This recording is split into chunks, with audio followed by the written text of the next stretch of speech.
Brooks, first start with RSL at left back. You got the job done. First, just your thoughts heading into this one and how you feel now that you got that game in your back pocket.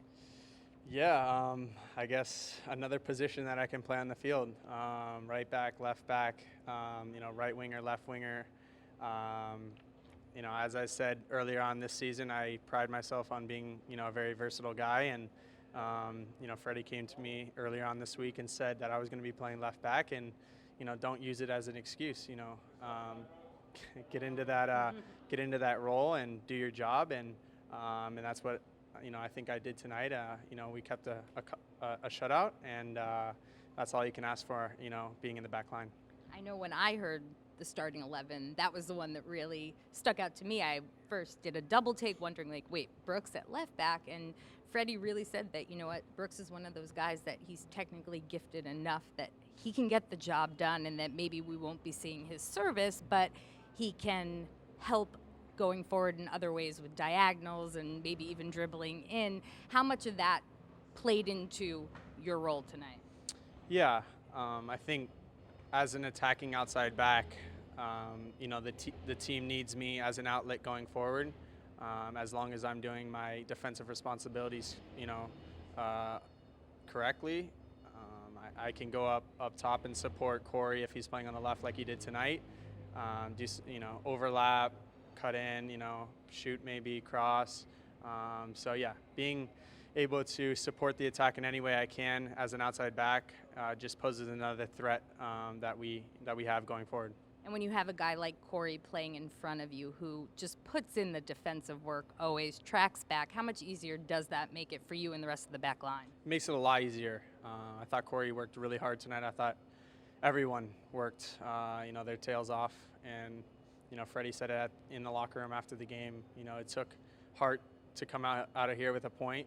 And going back to Salt Lake, let's see if we can get 3 points against Galaxy. But, going back to your question, I thought Corey, he always works hard.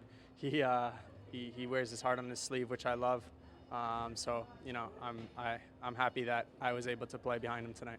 8 changes to the starting 11 from the last game at Minnesota. We saw a lot of the same personnel that played in that San Jose heartbreaking game.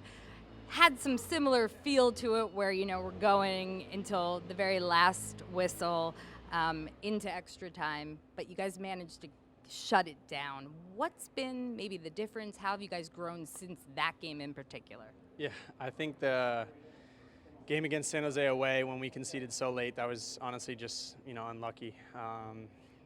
That game we put in a heartfelt performance. We were all devastated at the end of the game because every single player, that started and the guys that came off the bench that game, worked their tails off and did everything they could to get a point. We were unlucky, not to get one there. But I think, we had that mentality tonight from everybody, even the guys that came off the bench. And that's what we need going forward. I mean, if we're going to, get into the playoffs and, when we're hopefully in the playoffs, those are the type of, performances we need from all 11 players. The work rate from the first minute to the 90th minute, no matter what. You guys leave here with a well-deserved point, the clean sheet, but it's a quick turnaround. LA Galaxy at home on Wednesday. How much easier does it make it, not just only the cross-country travel, but the quick turnaround, leaving here after a solid performance and also knowing that you have some maybe 5 or 6 guys that stay back and are going to be fresh to reinforce everything? Yeah, it's important. It's as Freddie says, when you get a result, whether it's at home or away, you need to enjoy it. Soccer is a sport where there's a lot of ups and downs. So, sometimes when you get a result like we did tonight, you need to enjoy it, for 24 hours. And then, you put it behind you and you move forward. And, we're not looking forward to Galaxy quite yet. We're going to enjoy this for a little bit. But, come Monday, we need to regroup, put this one behind us, and get focused to get 3 points against Galaxy. Thank you, Brooks. Thank you.